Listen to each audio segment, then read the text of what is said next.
Waktu Bapak 4 menit dimulai dari Anda berbicara. Bismillahirrahmanirrahim. Assalamualaikum warahmatullahi wabarakatuh. Shalom, Om Swastiastu, Namo Buddhaya. Saudara-saudara sekalian, Prabowo Gibran memiliki rencana besar yang kita beri nama Strategi Transformasi Bangsa. Inti daripada strategi ini tentunya adalah meningkatkan kemakmuran bangsa Indonesia dan terutama memperbaiki kualitas hidup manusia Indonesia, seluruh rakyat Indonesia.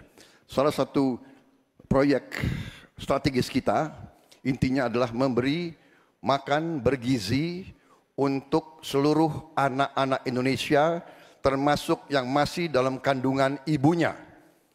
Dan selama sekolah sampai dari usia dini sampai dewasa. Ini akan mengatasi angka kematian ibu waktu lahir. Ini akan mengatasi kurang gizi anak, stunting. Ini akan menghilangkan kemiskinan ekstrim. Ini akan menyerap semua hasil panen para petani dan nelayan. Ini akan meningkatkan pertumbuhan ekonomi kita. Minimal sekitar 1,5 sampai 2%. Dengan demikian kita mengatasi masalah-masalah fundamental dalam memperbaiki kualitas hidup rakyat Indonesia menuju kepada menghilangkan kemiskinan dari bumi Indonesia. Di bidang kesehatan, kami akan membangun rumah sakit modern di setiap kabupaten dan kota. Dan puskesmas modern di setiap desa di seluruh Indonesia. Kami akan segera mempercepat mengatasi kekurangan dokter di Indonesia. Kita kekurangan sekitar 140.000 dokter. Dan itu akan kita segera atasi dengan cara kita akan menambah fakultas kedokteran di Indonesia.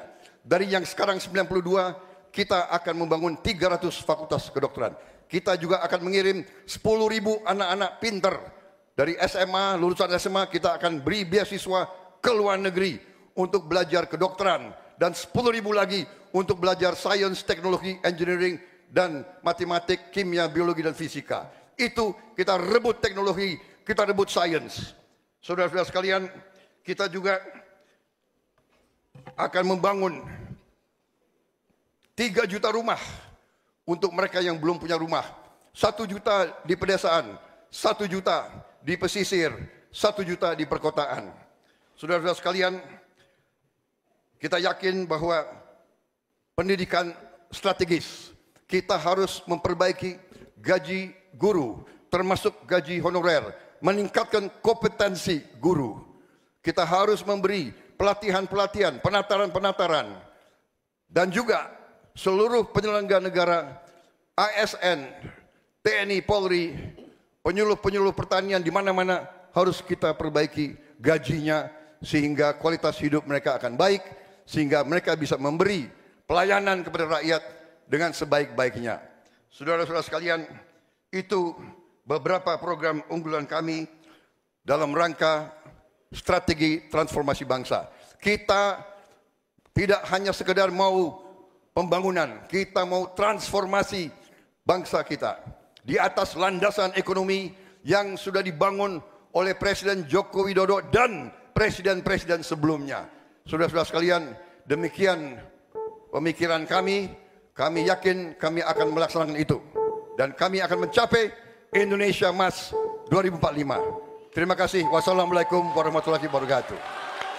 Terima kasih Pak Prabowo.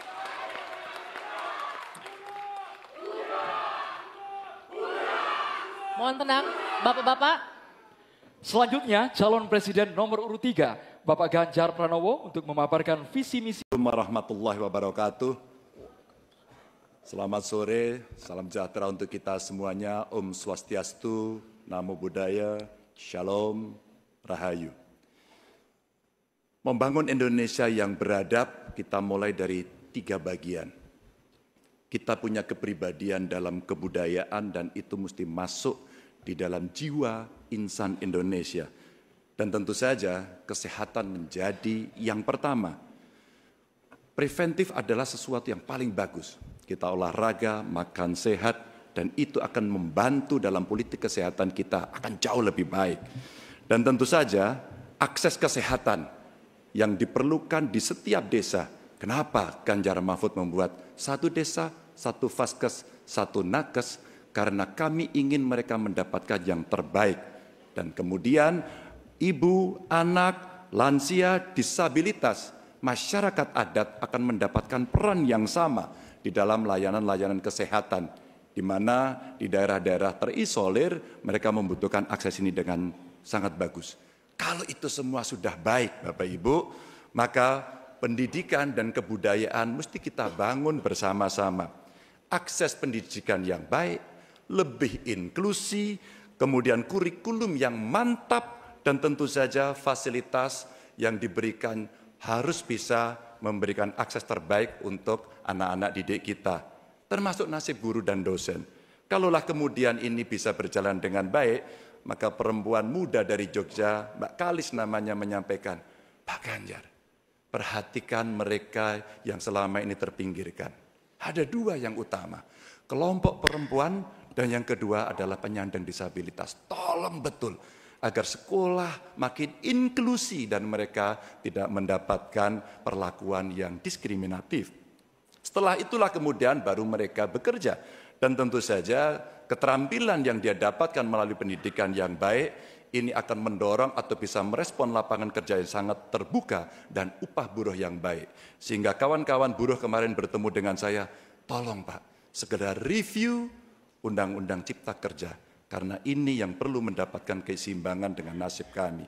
Dan tentu saja pembangunan ini harus berorientasi kepada SDM atau manusia. Budi pekerti yang baik, sopan, toleran, tidak atikang, atikung, atikuno, sehingga mereka menjadi manusia yang lengkap. Ini bisa berjalan dengan cepat kalau digitalisasi kita lakukan. Infrastruktur teknologi informasinya baik, kemudian tersebar, internetnya bisa cepat, dan mereka akan bisa mendapatkan media yang bagus untuk mengembangkan diri.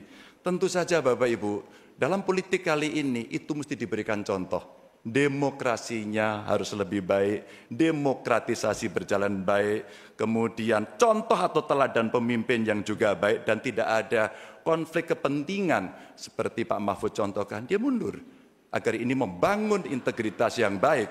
Dan tentu saja keresahan yang muncul baik dari Gusmus, Muhammadiyah, Romo Van Magnis, Gunawan Muhammad, dan kampus-kampus mesti menjadi catatan kita bersama. Bahwa kita dalam konteks ber-Indonesia, berbudaya, semua dalam koridor yang baik.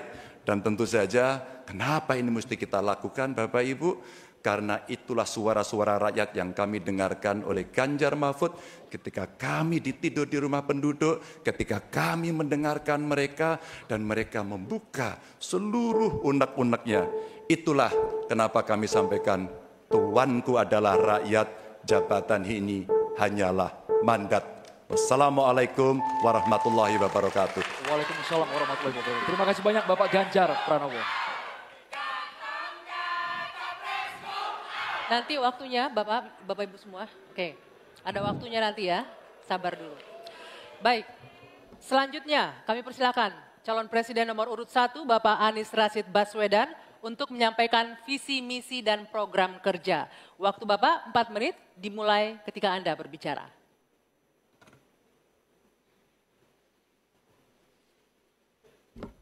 Assalamualaikum warahmatullahi wabarakatuh. Selamat malam, salam sejahtera untuk kita semua. Ibu, Bapak, saudara-saudara sebangsa setanah air yang sangat saya cintai. Persoalan terbesar bangsa kita hari ini, republik kita hari ini adalah ketimpangan, ketidaksetaraan, ketidakadilan. Ketimpangan antara Jakarta dan luar Jakarta, Jawa, luar Jawa, kaya, miskin, desa, kota, pendidikan umum, pendidikan agama, pendidikan kejuruan, dan pendidikan teknis. Ini semua adalah ketimpangan yang hari ini menjadi fenomena membahayakan bagi republik ini. Bahkan di bidang perekonomian, segelintir orang menguasai sebagian besar perekonomian kita. Ketika republik ini didirikan, para pendirinya 60-an orang anggota BPUPKI, mereka adalah orang-orang terdidik, Mereka dari kaum yang privilege, tapi mereka mendirikan republik untuk semua. Bukan mendirikan republik untuk kepentingan dirinya, golongannya, ataupun keluarganya. Mereka mendirikan ini untuk semuanya. Kekuasaan yang dibangun untuk memberikan kesempatan kepada semua. Sekarang kita jauh dari cita-cita republik ini. Ketika para pendiri itu kaum intelektual, mereka memilih berjuang di jalur politik. Saya berangkat sebagai pengajar, mendapat panggilan tugas di wilayah politik. Kami akan membawa gagasan pendiri republik untuk kembali mewarnai republik ini. Untuk bisa mengarahkan republik ke depan agar kembali pada format awal. Apa masalah hari ini? 45 juta orang belum bekerja dengan layak. Bicara jaminan sosial, lebih dari 70 juta orang tidak punya jaminan sosial. Bicara pendidikan, jauh dari kota, terpencil, masa depan jadi suram. Kemampuan tinggi, kesempatan tidak ada. Sangat frustrasi melihatnya. Kesehatan mental, kekerasan seksual, lebih 15 juta orang jadi korban. Ini problem-problem yang tidak menjadi kepedulian segelintir elit. Ini adalah kepedulian rakyat kebanyakan. Karena itu dalam perjalanan kami 1 tahun, kami menemukan jutaan rakyat yang berbondong-bondong menginginkan perubahan. Mereka membuat poster rakyat, membuat posko rakyat, mendoakan dari tempat yang tidak kita lihat. Poster-poster itu cemerlang karena bukan didanai dari uang dari Jakarta, tapi didanai oleh keringatnya yang jernih hasil kerja kerasnya. Ini adalah keinginan perubahan. Apa yang ingin kita capai? 1, kita akan memastikan hidup sehat dan bila sakit ada pertolongan cepat. Tumbuh cerdas dengan biaya terjangkau. Keluarga sejahtera karena upahnya layak. Dan bila membutuhkan diberikan bansos sesuai kebutuhannya. Bansos plus. Bukan memberikan bansos untuk kepentingan yang memberi, tapi untuk kepentingan yang diberi. Dan warga negara yang bangga dengan negaranya. Karena dijaga budayanya dan etikanya dijaga tinggi. Kita menginginkan persatuan karena ditopang dengan rasa keadilan. Persatuan itu tidak mungkin terjadi dalam ketimpangan. Persatuan membutuhkan rasa keadilan. Karena itu misi kami tegas mewujudkan bangsa yang sehat, yang cerdas, yang sejahtera, berbudaya dan bersatu.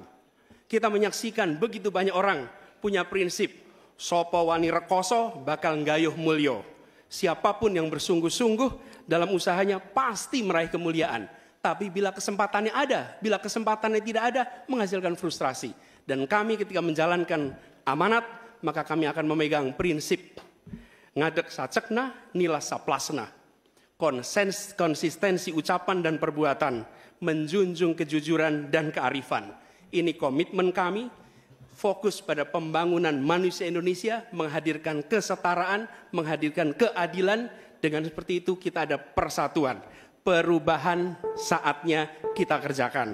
Katong bergerak untuk perubahan, untuk seluruh rakyat Indonesia dimanapun berada. Terima kasih. Assalamualaikum warahmatullahi wabarakatuh.